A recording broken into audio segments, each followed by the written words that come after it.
I see everybody. Look, it's up? Christian Sancho, Matt Helmkamp. This is Chris Hello. Harris, and you'll notice that Chris Harris is not 6 feet away from me right now, but the entire house has been sanitized. We've each been quarantined for more than 14 days with no symptoms. We both washed our hands in front of each other before playing music. And in fact, this is sitting here just in case we need it. Happy release day, everybody. Yay! Happy release day. Not exactly the way we expected to release this record to all of you, but we still wanted to be together to celebrate. So we're doing this cool little special live stream, and we're going to discuss some of our favorite parts of making the record, which is a way that I've never released a record, just having everybody talk about it. And Chris and I are going to play some songs as we go along. So I think we should start with Matt Helmkamp, our fearless guitar player. With your beard is coming in nicely. It's coming in. Quarantine it's coming beard. in. Quarantine beard. Yeah, there we go. Matt, you were the newest to our family when we went in to make this record. So anything about making the record that sticks out to you, any song, any story you want to tell, unless there's like a super embarrassing one, definitely make it that one. Okay. I don't know. I'll just start with the first thing I reached for, I guess. That song was kind of off the cuff in the studio, if I remember right, because we didn't rehearse that one at all, and it kind of took a few different forms while we were trying to cut it. And I just love being able to play like classic Telecaster style stuff. To me, that was a really fun thing to be able to do, and to be able to play and to put on a record that's got a bunch of in-your-face songs, and it's a little bit of a departure from it, but yeah, I don't know. I really enjoyed that one. And then, I guess the other one would be Voodoo, another one to talk about, which was completely different than First Thing I Reached For in how we prepared for it, because it came from a demo that was a little bit more prepared, and so it was more of a challenge. Two different challenges there going. One was off the cuff, and the other one was more direct, I guess. But I love that one because it's in your face and it's just loud. I don't know. Das is loud. Das is loud. Get to play a bunch of rock and roll sounding things. So. Well, you nailed it with that riff, and I sing it all the time, and I sing it wrong, and then I'll play it wrong every time. I try to play it wrong a lot. Yeah. Let's do There's my embarrassing story. No. Can we just sing it wrong? Sure. Or you want to play the riff? Let know that's thing. Okay. 1, 2, 3, 4.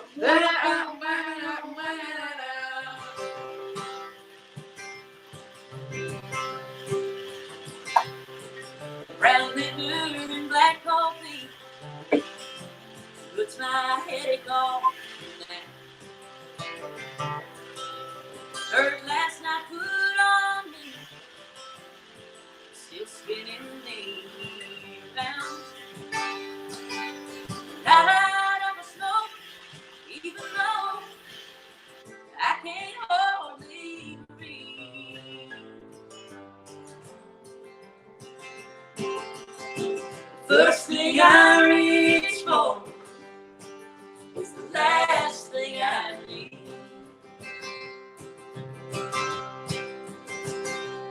Another night of bad decisions, one still laying in my bed.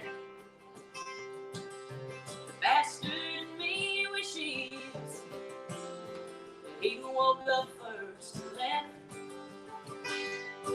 You think a girl on fire would stay away from gasoline?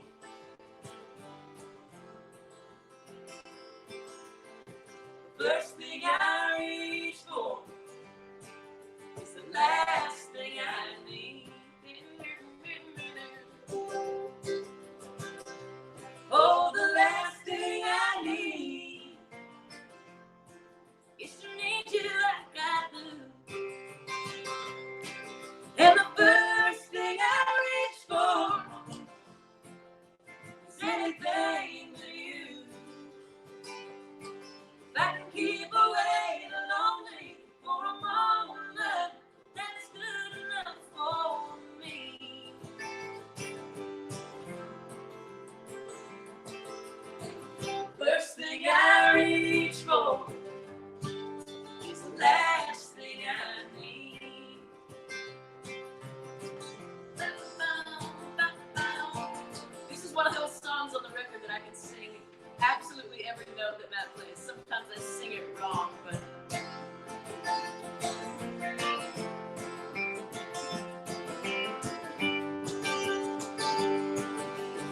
keep away the lonely for a moment. That's good enough for me.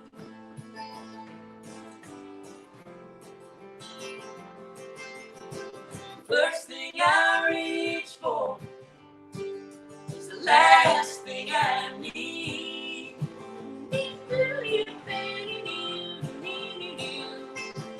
First thing I reach for is the last thing I need. Woo! Yeah, nice. Y'all are good. Yeah. For everybody tuned in, when you listen to the record, you're going to hear a mistake at the end of that song. It's an extra mandolin hit. That was me. That was him, and then I went, oh shit, and it stayed on the record. And that's one of the cool things about working with Jay Joyce is things like that really made that day unique, that made that song unique, get to stay. So that being said, I was very excited for our bass player Christian Sancho to work with Jay Joyce. So, Sanch man, So That was a it good is segue. all yours, dude. Tell me a story. Tell me about getting mad at Jay or falling in love with Jay's style. Go for it. yeah, it's funny, I've been a long time fan of Jay. One of my favorite records he produced is a Derek Trucks Band record, Songlines. So to get to work with him was a real treat. It was also an experience unlike any other that I've ever had. And I love the little ways that he would get in your head to make you forget that you're recording. Sometimes I remember like he had me play a half step off once just to kind of like break the mold, and he'd come up to you with this like little out of tune guitar and like showing you things to be playing, and it was just utter nonsense just to kind of break your mold of thinking. And I just kind of loved how he always made it a relaxed environment and always knew like when to call it, when we were kind of beating it to death and kind of missing the point, when to take a break. And like he was a real just like master of what was going on. And so it was real fun to see his process and get to learn how he does things and kind of what he wanted, and all that kind of stuff. So it was really cool to get to work with him. And then I think like the songs that stood out to me the most that we did, kind of piggybacking on what Matt said, doing Velvet Red, that was another one that we didn't rehearse at all. That just kind of came up in the studio. We brought the acoustic demo up, and there were really no ideas or expectations for it. Ashley and Chris kind of played through it, just like a Mando acoustic thing. And then like Jay just really kind of built that song piece by piece. He called me over and kind of had me do like a bass part kind of mimicking an upright thing, and then had Quinn come and layer on top of that. So that was like a unique studio experience, just getting to build that track from the top bottom. I think I listened through that demo, but we didn't spend any time when we were in pre-production doing that at all. And then my other favorite song was Martha Devine, just because it's such a rocker and such a loud in your face. And when we were rehearsing it, it kind of had this, it was way more of like a blues sort of laid back, slinky blues thing. And then Jay came in and he referenced, I forget what song, but had referenced the Marilyn Manson song. It was like, what if we try it like this? And it kind of like bred this like rock, like heavy rock thing in the verses, and then kind of breaks to like this country thing in the choruses, that kind of country to feel in the choruses. And I thought it was really interesting how we had one idea for it, and he came in and we kind of ended up combining the two, and it took on this like its own unique sort of thing. So, and that's one of my favorite ones to play live. That is one of my favorite ones as well. And what we're finding out now that we've been playing it live is as soon as that drum riff happens, that Quinn, I call it the get out of the way riff. And that's because when he plays it, I say to myself, you're in the way, get out of the way, you're in the way, get out of the way.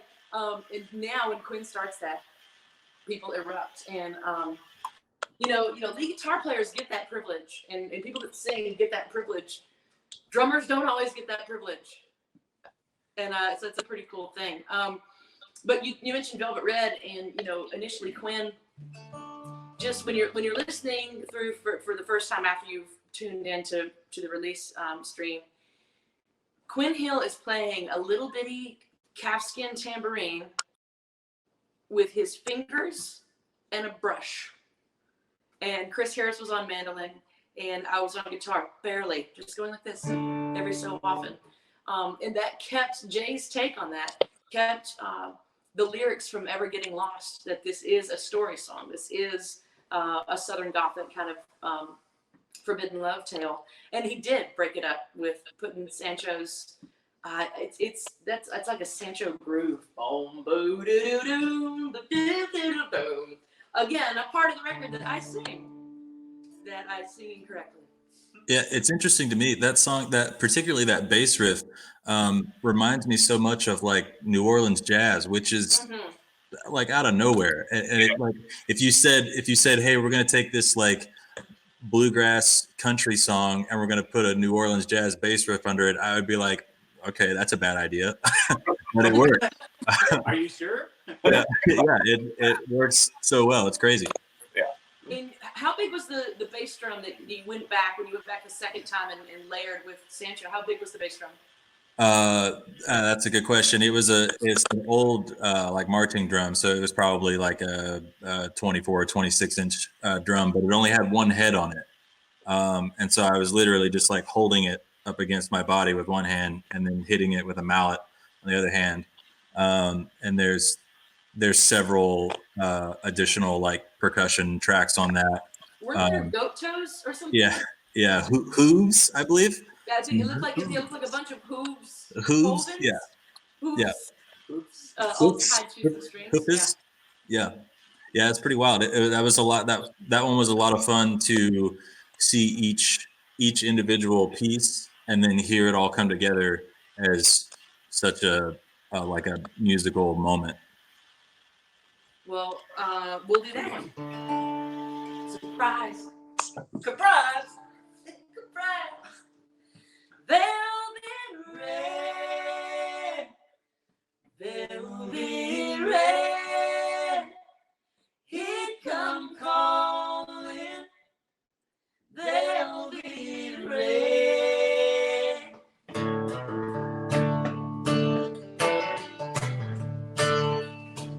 There was a narrow road to an old footpath where the briar tangled to the musket died. That old abandoned cabin was the perfect place for forbidden love to hide. She was the mayor's eldest daughter. She had a taste for the fruit of the vine.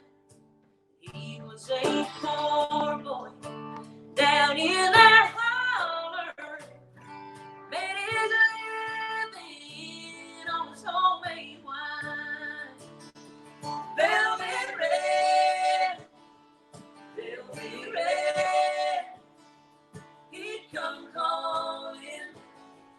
Velvet red, velvet red, velvet red, she come running. Velvet red, don't you know there's love good, like the wildflowers do? And she'd start to miss him with an awful thirst. When that sun went down, she'd go sneaking out. He'd be waiting, calling out to her. Velvet red, velvet red, making love on velvet red, velvet red, velvet red. They were drunk on velvet red. There was a child born 20 years ago to a mother who never wed, though she gave no name for the father.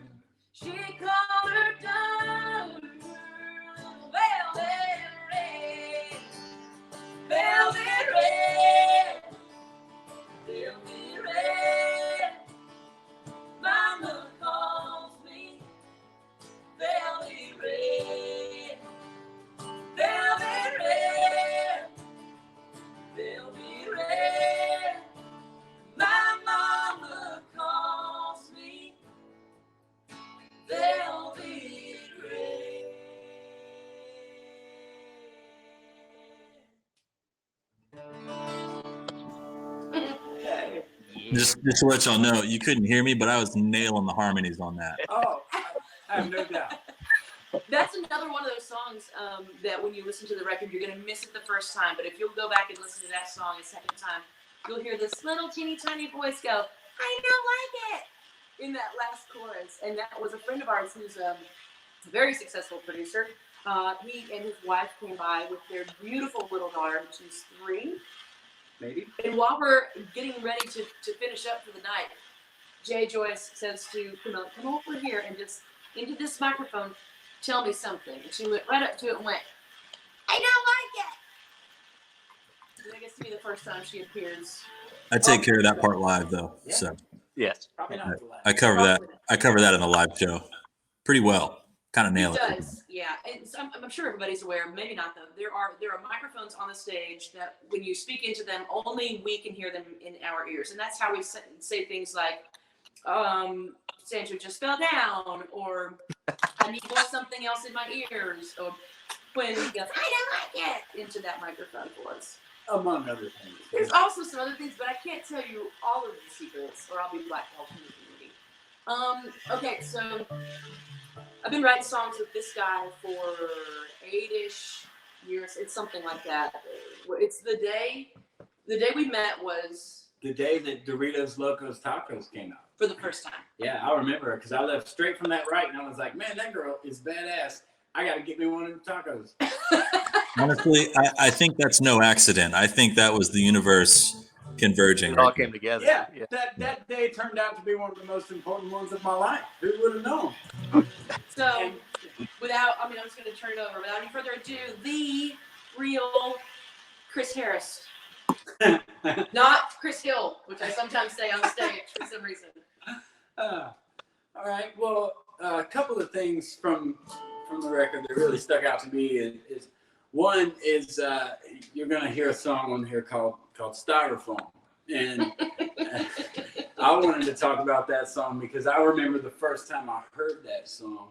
And Randall Clay, brilliant. You're gonna hear that name a lot from this camp. He wrote this song by himself, and he sent it to me, and I texted him back, and I was like, "You were the most brilliant idiot I've ever met in my life, and I cannot believe that this is a thing that people haven't heard yet." So, and never in my wildest dreams did I think that I would actually get to be on a recording of this song. But I'm so glad that it's out there because this is the brilliance of Randall Clay in 3.5 minutes or however long it is, something like that. I know it's probably 78 beats per minute. Yeah, 178 or 70. This seems to be the only BPM that I write. Is it 78, Quinn? Is that the answer? Yeah. Okay. Every song. Also, the other one that stands out to me on this record is thank you. Go ahead and license all that. Thank you, appreciate it. Probably threw in the tuner. It's all right, no corona. No corona. Well, the other one is the title track, and that's special to me because this is my first major label cut as a songwriter. And of course, I mean, it helps when one of your favorite artists is the one that cuts it. And it really helps when that person happens to also be your boss. But Matt Helmkamp had sent me a few tracks of guitar things and like little just riffs and things that he had done at home. After I had to beg him to, by the way. So like he just accidentally got on this record because I begged him to send me tracks. Took me a long time. I take that to Ashley's house with Blue Foley. Blue Foley and I wrote down together, and we wrote lyrics to this thing, and then it developed more when we were working it up, and it only made sense for everyone in the band to be a writer on it because everyone was so significantly involved in the creation of what actually ended up on the record. But you know, it's just a really cool thing to me as a songwriter to have a song on a major label record. So we can't even agree on what to wear on any given day or what time lunch is. So an entire band being the songwriting process is really rare. And one thing that Chris said was that Blue and he had written something already on the way there, and it was a song that almost made the record. It's called Lesson in Losing. And not to be confused with Jody Messina, Lesson in Lieben. And so we wrote Lesson in Losing. And then he played this track that Matt had sent over, which of course Christian Sancho was playing bass on, and that Quinn Hill would help us arrange and put the groove on. And we just started, it felt like it's just and we thought, well, that's a statement of some sort, and out fall the words never will. And then we thought, never will what? And we really had to search our hearts. And the day that we recorded this song, I told the guys that we were making a promise, not only to people that will discover our music, but to each other, that we don't listen to the crap. We don't listen to the bullshit. We don't read the comments. We go in and we make cool music. We put it together in a way that we hope you want to listen to over and over. So it was a shoe-in for the title of the record. I should breathe more when I talk. I feel like I just like hold my breath a lot, and I make this face a lot, which I love when I watch it back. I'm like, I'm so glad I go like this. You can do that all you want. You have a beard. Yeah, it covers up my extra chin. So you said estrogen for a minute. Yeah, this proves I don't have any. This song, I like this song because it sort of embodies a principle that I preach all too often that all of y'all are familiar with, and it's just that it's just rock and roll, and that's all it's about to us. Rock and roll is such a simple and simultaneously complex idea and concept and lifestyle and belief system and genre of music. You know, it's such an important thing to me. Rock and roll, that is. And I love this song because it's so like it's just musically it's a statement, like you said. Lyrically it's a statement, and that statement is so clear and cut that we're here because we want to be, and it's not to make money, it's not to make a name, it's not anything. It's because we don't belong anywhere else. You know, we've all done other things, and we have other passions and other hobbies and stuff like that. But without music, I know I wouldn't be who I am. So this song is that in 3.5 minutes, and it's beautiful. And it's Chris and Matt's fault, ultimately. You're welcome, Moose. Thanks, Can you Chris. do Moose's riff? Thanks for bugging me. 2, 3, 4.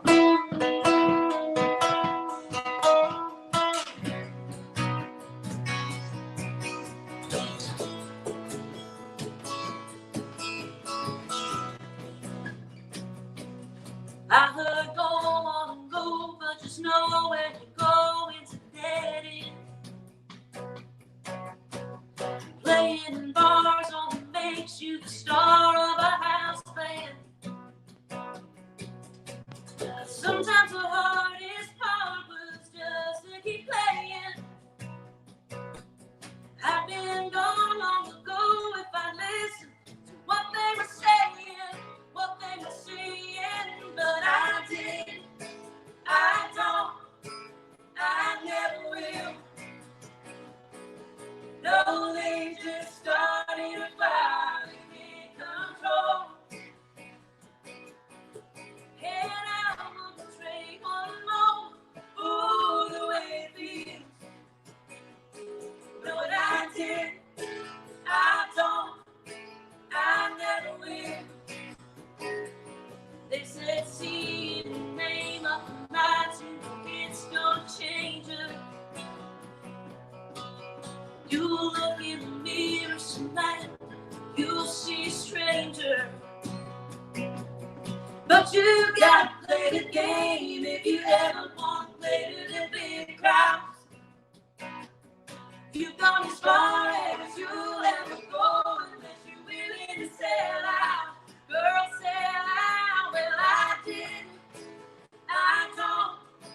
I never will. No, they just started a fire they can't control. And I wouldn't trade one moment for the way it feels. No, and I didn't. I don't. I never will. No, I never will. I'm gonna reach there, do that little sitting down.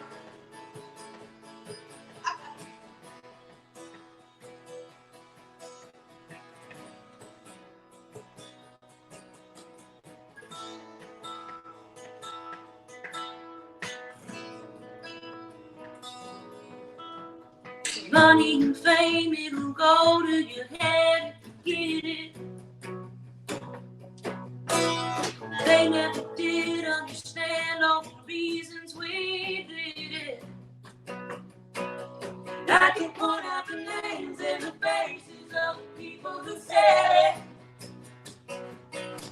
Oh, but honestly, I just don't want to get any credit. No, I didn't know. I never will. I never will. Oh, they just started a fire they can't control. Oh, no, no, and you know I wouldn't trade one moment for the way it feels. The way it feels. I didn't. I don't. I never will. I never will.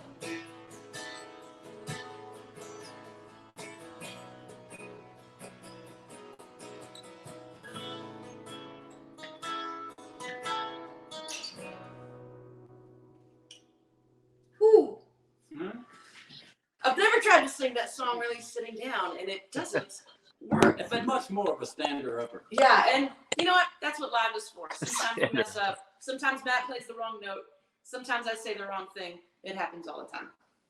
It's just rock and roll. It's just rock and roll. So this guy, I was asked today, earlier on another stream, who has been with you the longest, and they asked if Never Will, if what they said in Never Will was true. Does this change you as a person once you start to gain success? And I said, you grow, of course. You have to get better. But as far as becoming a jerk or having a bunch of yes men around me, I think that's when it changes you fundamentally as a human being, when people stop telling you no. And I trust this guy to tell me no. He is not afraid to upset me. He's not afraid to see me cry, and he's not afraid to piss me off. So he's been with me since you were 19. How old are you now? 27. I don't math, but that's a long time. Yeah, I think the first show was March of 2012. Wow. And was it the Sheridan Animal Shelter Fair? Is that the first show we did? That was the second show. For a long time I thought that was the first show, but that was the second show. The first show was at the Downtown Tavern in Jackson, Tennessee. Yeah. And it was the only time that I played with you there that we played the real stage in the back in the courtyard, like outside.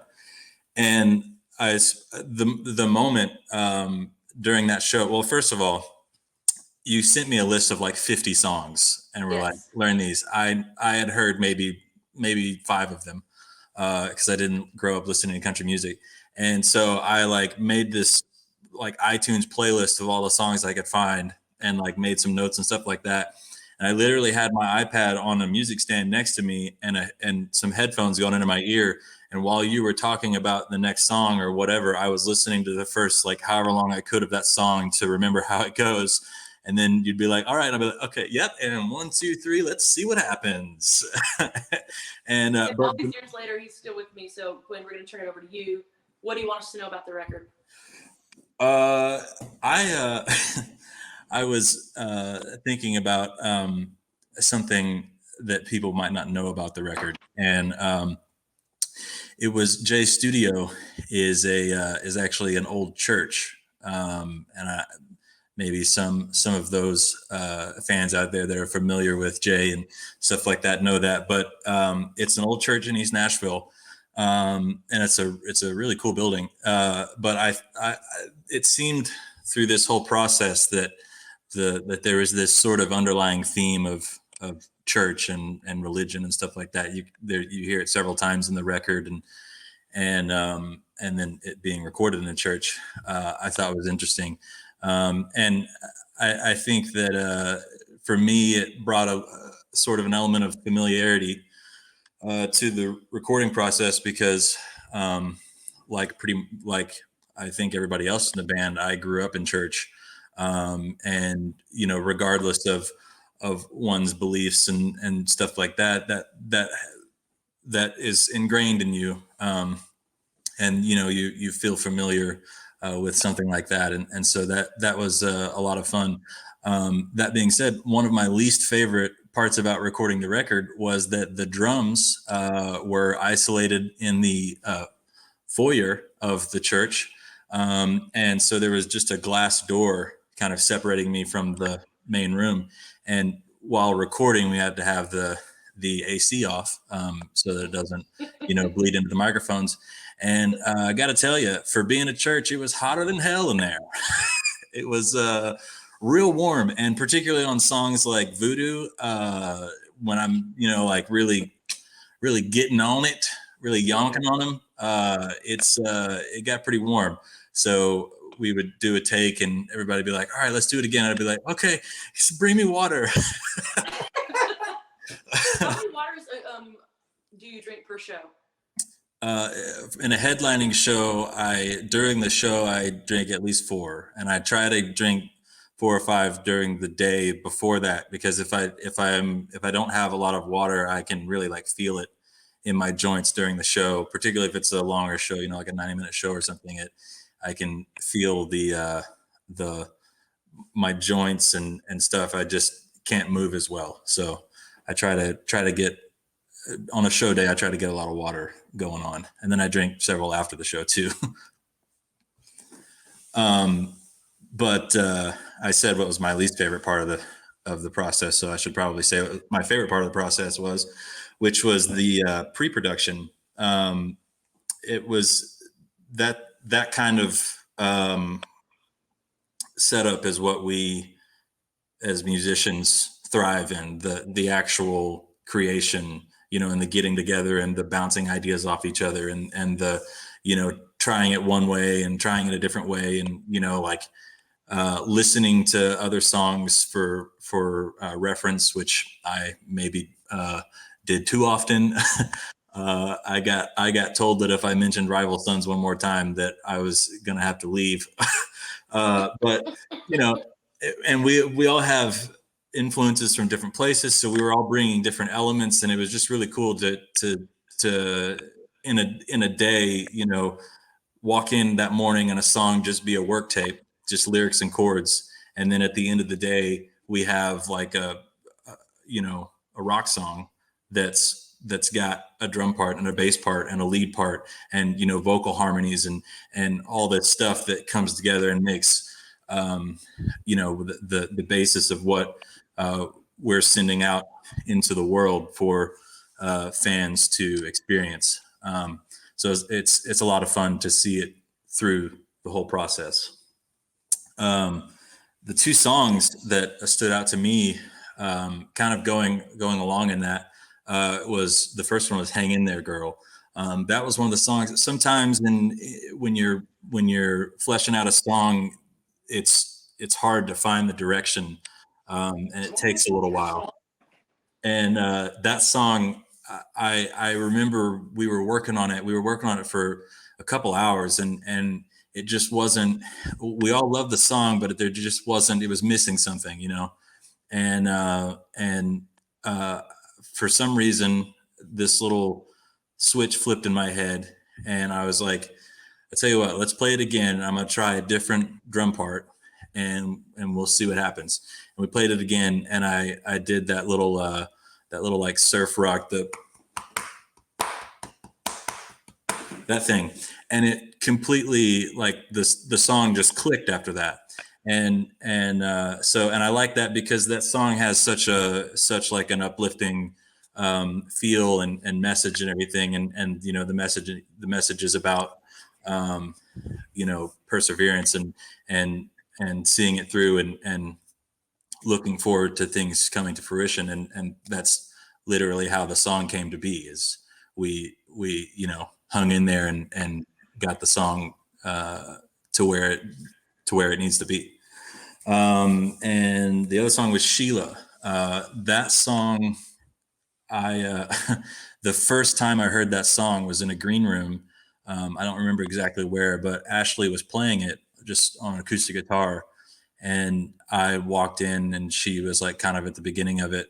And I was like, I'm not even sure if I waited for her to finish the song, but I was like, what's happening right now? What is this song? And she was like, it's this song that Nicolette just showed me. And I was like, this is incredible, and it needs to go in the pile for the next record. And that was probably 2 years before we even started the new record. And so I had kind of just assumed that it wasn't going to be on the record. And then when we started talking about the record and what songs were in the pile, it was in there. And I was like, yes. And from the moment I heard that song, I could hear the symphony in my head of all the, you know, the I want a cold potato, and, you know, like, Yes. all that stuff. And so that one has been in my head for, you know, a couple years. And I really love how rocking that song is and how big it is, and just how it's such a powerhouse, you know, and has that kind of mysterious element to it and stuff like that. I think that one's going to be a lot of fun to play at festivals when those happen.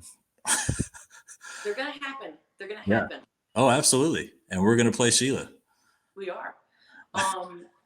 So if anybody just heard him say, I want a cold potato, and you're wondering why did he say, I want a cold potato, there is a part in the end of the song. That's the very end of the song.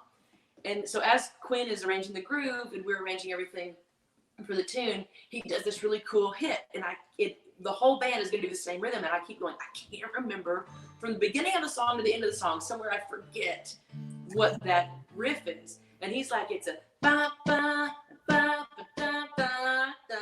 And I was like, it sounds like I want a cold potato. Nailed it. Nailed it. Mind you, close. All right, let's do some Shut Up Sheila.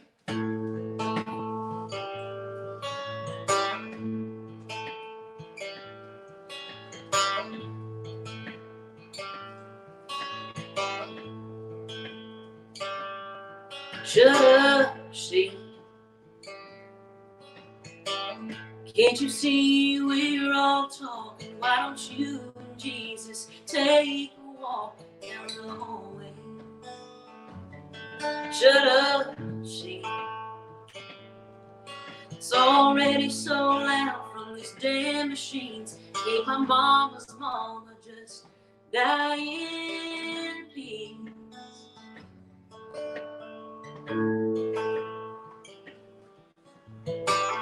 We don't sing Amazing Grace.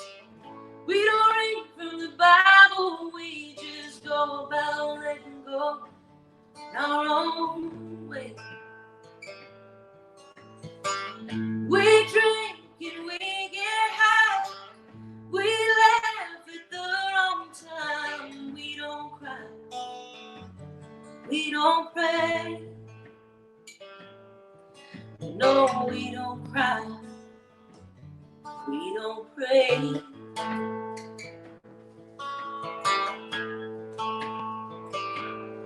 Shut up, Sheila. This here is a family thing. Ain't nobody bought you a ring. Shut up, Sheila. I don't remember asking you wanna throw the ashes off the goddamn roof, then we're going to. We don't sing Amazing Grace. We don't read from the Bible. We just go about letting go our own way. We drink. Oh, that's the chorus wrong? Is that the double chorus? I got totally lost in the song just now. We forgot the thing. It's fine. 1, 2, 3, 4. We don't sing Amazing Grace. We don't read from the Bible. We just go about and go our own way. We drink and we get high. We laugh at the wrong time. We don't cry. We don't pray. No, we don't cry. We don't pray. Ripping solo about that. I woke the dog up.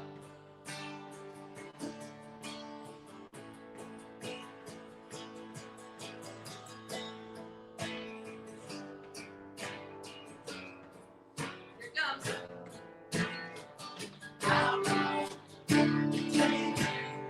We don't sing Amazing Grace. We don't read from the Bible. We just go about letting go our own way.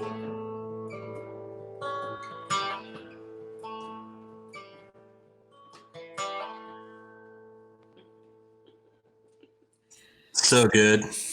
Yes. It is warm in here, and I'm not taking in enough water in the day. So a few things stuck out to me. I mean, so much sticks out to me about this record. The first record, we only had a couple of days together to record the whole thing. And so we had plenty of time here to explore and stretch and kind of just be the band we are, because we didn't have all of us on the first record. We had a little bit different cast. And we all really trust each other. And sometimes that means we do something wrong, like I just did, and that's fine. We're ready to go with it. But Martha Devine was a really interesting song to write and even more fun to record. We talked about it earlier in the way, get out of the way, in the way, get out of the way, as a drum riff.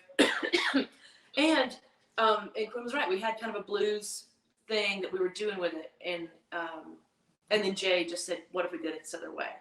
And it became a straight up rock song, it's more than I could have ever hoped for that tune. We have a song called Stone on the record, and I wrote it with Nicolette Hayford, and everybody knows by now we have that in common, that we've both lost a sibling. And that's it's a very strange type of loss.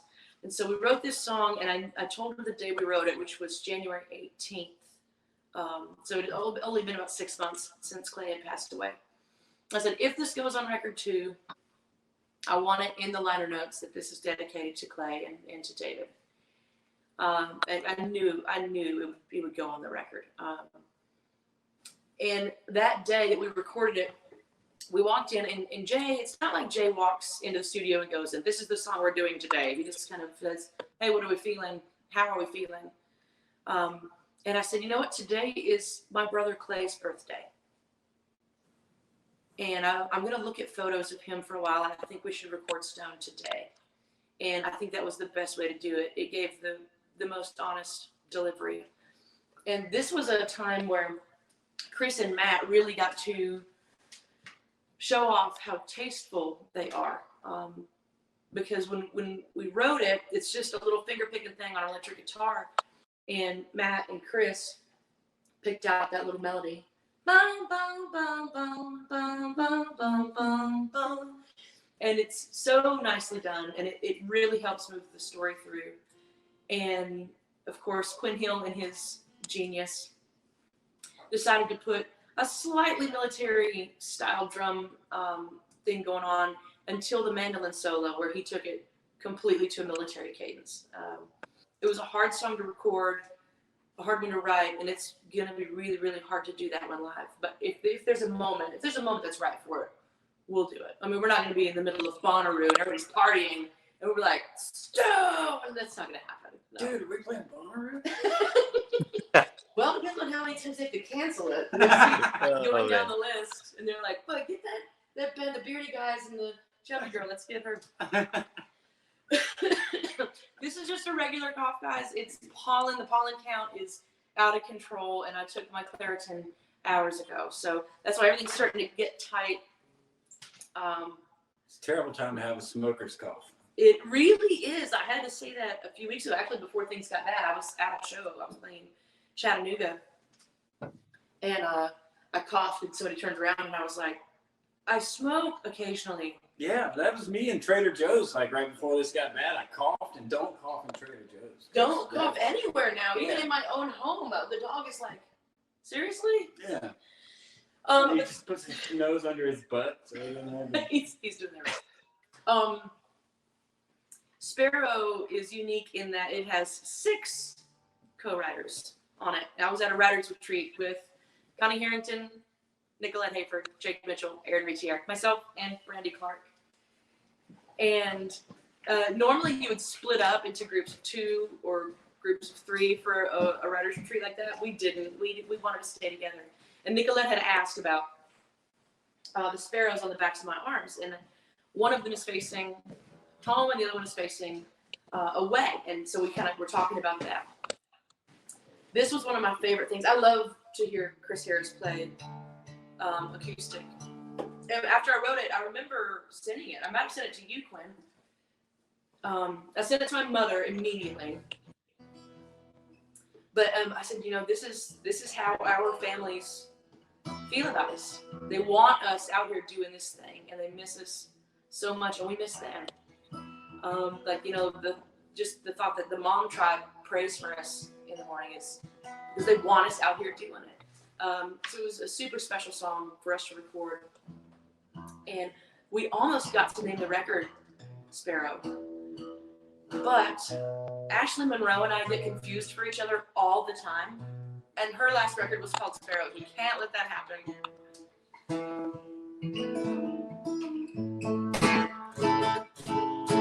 Technology in the world can't make a capo that does a guitar. No, actually, we got to put a man on the moon. We can't create a capo that keeps a guitar in tune. Oof. I'm going to have to do an oil diffuser tonight. Oh, I thought he was saying like an oil treatment or something. Is that a thing?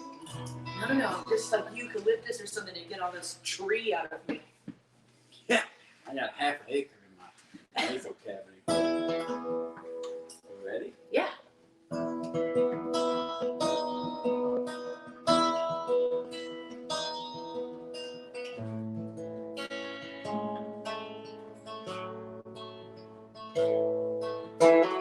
Telephones and postcards. I called you from the lobby bar Tuesday.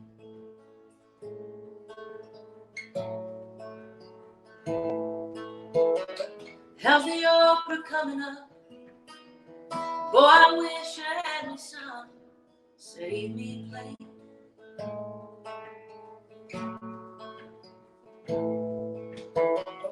Yeah, I've been sleeping all right. Get a couple days in July. Kiss Dad for me. I love you both. Good night. Sparrow. Wouldn't trade nothing for the way it feels to fly. It ain't fair, though. Now you miss the ground when you're out here in the sky. Higher than you've ever been, lonely like you've never been.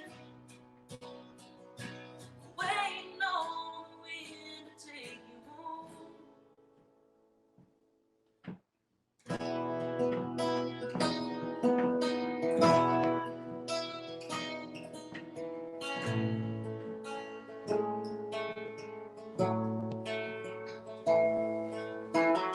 Hard red on the Fayetteville, jacket pill, living the dream.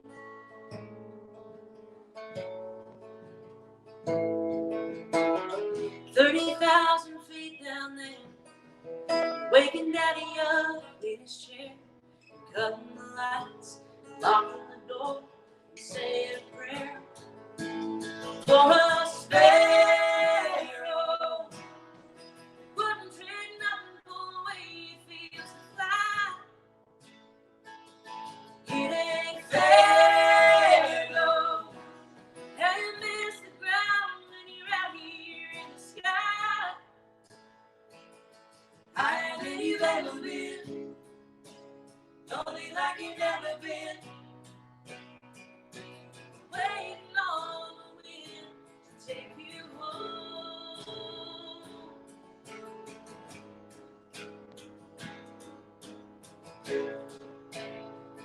This slide solo, this is my favorite solo on the entire record, Matt.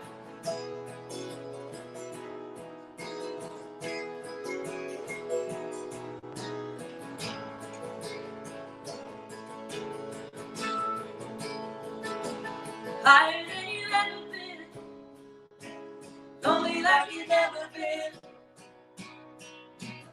Waiting on the wind to take you home.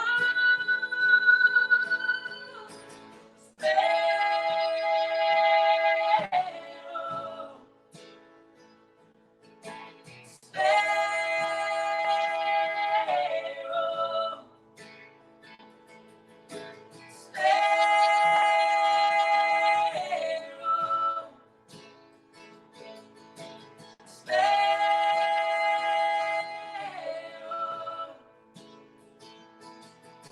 Sparrow,